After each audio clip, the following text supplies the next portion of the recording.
sort of felt like that was a pretty good policy, to teach a youngster to really learn how to have fun and go out and just pop it. And then all of a sudden, as he gets a little bit older and he starts to think a little bit about trying to score, then you try to keep him on the golf course. Now, how did you do that with me? Well, I don't know. You just, whatever I'd say, you would do. And I would draw a comparison with baseball pitchers. All great baseball pitchers had a fastball, which is power, speed. Lefty Grove, all the fellows that could really smoke that ball would turn out to be great pitchers. And they learned to throw the hard fastball first, then learn control. It's the same thing in golf. You learn to hit the ball far and then learn control. And I still believe that's true. Is to be able to hit the ball far and hit it high. And you were one of the exceptions. I mean, you just hit the ball far right from the go, and you wanted to hit the ball far right from the go. And from there on, you learned control. Jack, you've had a lot of the pros through the years, and a lot of the amateurs come to you. You have, I know Ray Floyd comes to you an awful lot. You have probably had 30 or 40 of the pros on the tour come to you from time to time. How do you handle them differently than you handle me, or what do you try to do with somebody when he comes to you? Well, all swings are different, you know, as Jack. I mean, some of them are flat, some of them are upright, some are short, some are tall.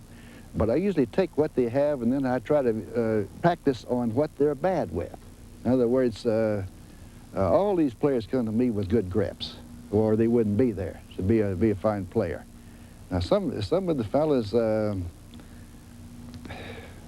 possibly don't practice as much as they ought to, but I mean, I always try to help all the fellas. I've had a lot of amateurs come to me that I'm sure that I've improved in time. Some of the fellas are, as you know yourself, they're impossible. Oh, sure. So some people just can't play the game. That's well, all. you get a lot of women come to you too, Jack. Yeah, a lot of pretty good women players. What do you do with the women? Do the same thing that women do with men. I mean, but women don't have the strength that men have. They have the strength, but you can generate speed with full turning, better understanding of the inside movement, backswing, hit the ball from the inside. Well, you just struck on something right there that I've always appreciated. You taught me. You said understanding. You always taught me to understand what I was doing with the golf swing, understand the moves of the golf swing, not only how to do it, but why to do it. And I think that has probably been the greatest thing that you taught me, is teaching somebody, you know, why you do something, and then they understand it completely, and if they can understand it, then they can become their own teacher. I remember Bobby Jones, he sat down with my dad and I, and matter of fact, it was at Richmond in 1955. It was the first national amateur I qualified for. And Jones sat there and he said, you know, Mr. Niklaus, and he said, and you, Jack, he says, you know, I was a good player when I was a youngster, and you know, because you knew Bob Jones and saw him grow up. And he said, I didn't become a great player until I learned how to correct myself on the golf course. And as I was playing around the golf, if I got myself in trouble, if I didn't know why I got myself in trouble, then I would have a bad round. And he said, you know, you've heard of Jones's 8 lean years. He said, I went through those 8 years, and every time I had a problem, what did he go back? Was it Stuart Maiden? Stuart Maiden, yeah. Yeah, he used to go back to Stuart Maiden. He says, okay, Stuart, what did I do wrong? And Stuart would help him, and pretty soon he learned what to do. And that's what you did to me. I always ran back to you as a kid. Every time I played a tournament, I'd come back and you'd say, come on, Jackie boy, let's go out there and hit some more. You'd have me playing 36 holes, hitting balls in the morning, hitting balls at noon, hitting balls at night. And, but I wanted to do that. But each time we played, you made me learn something of why I was doing something, the mistakes I made. And I think that was the greatest thing you ever did for me, because it allowed me to graduate from being dependent on you to being dependent on myself. Well, Jack, you know, you were an exception to all rules of the game. What do they say? Some people are born to be great, and some people are, what is it, learn to be great or whatever. But you had great ambitions, and you were a strong lad. and you're wide awake, and you're a smart fella. You were smart when you were a kid. You wanted to learn the game. You did everything I asked you to do. I've seen you practice in windstorms that a brave man wouldn't venture out there in.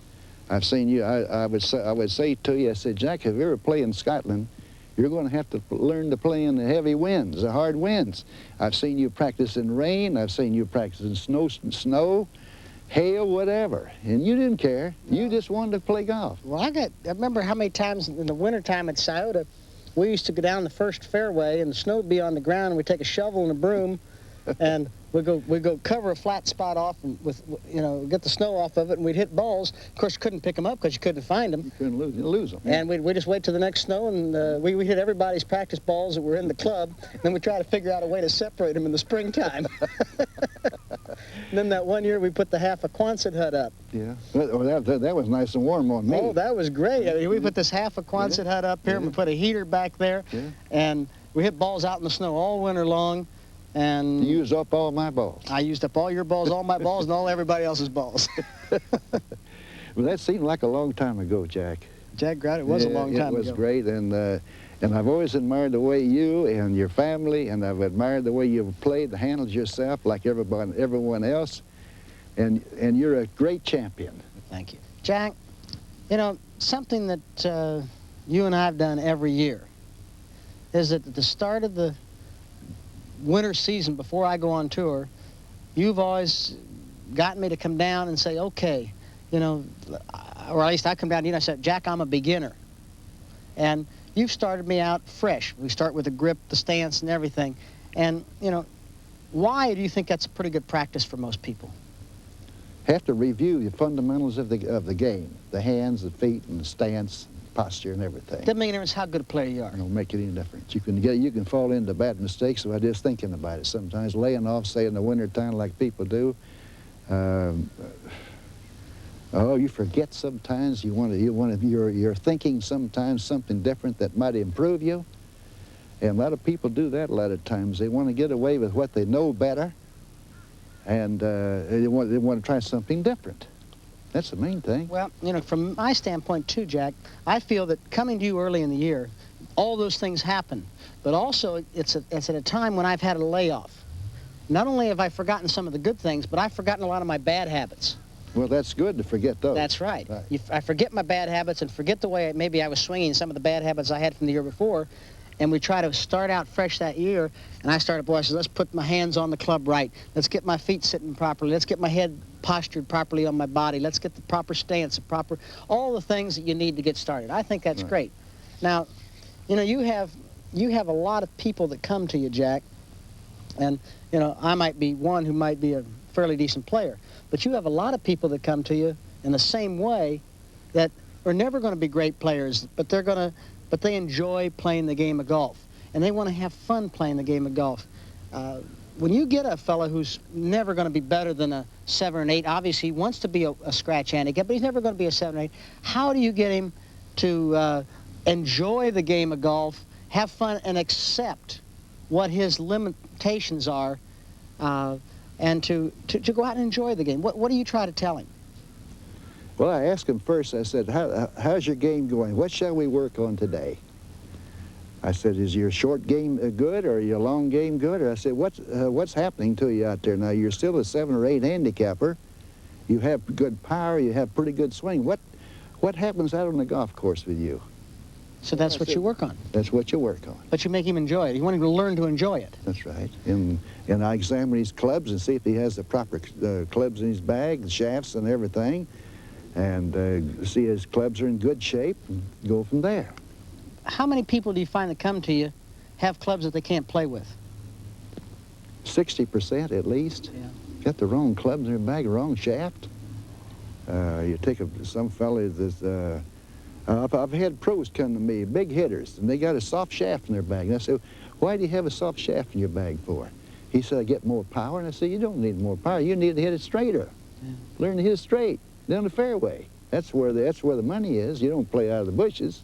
Getting back to this fella that comes to you and you work on the short game, it seems to me then that what you're trying to do is if a fella's, let's say, a 7 or 8 handicap, he should be a 2 or 3 handicap, or he's a 15 and should be a 10, and it's a short game, you're trying to eliminate the part of the game that he has trouble with so that he will enjoy all the game. If he enjoys all the game, then he'll be satisfied with a great part of it and have a lot of fun with it.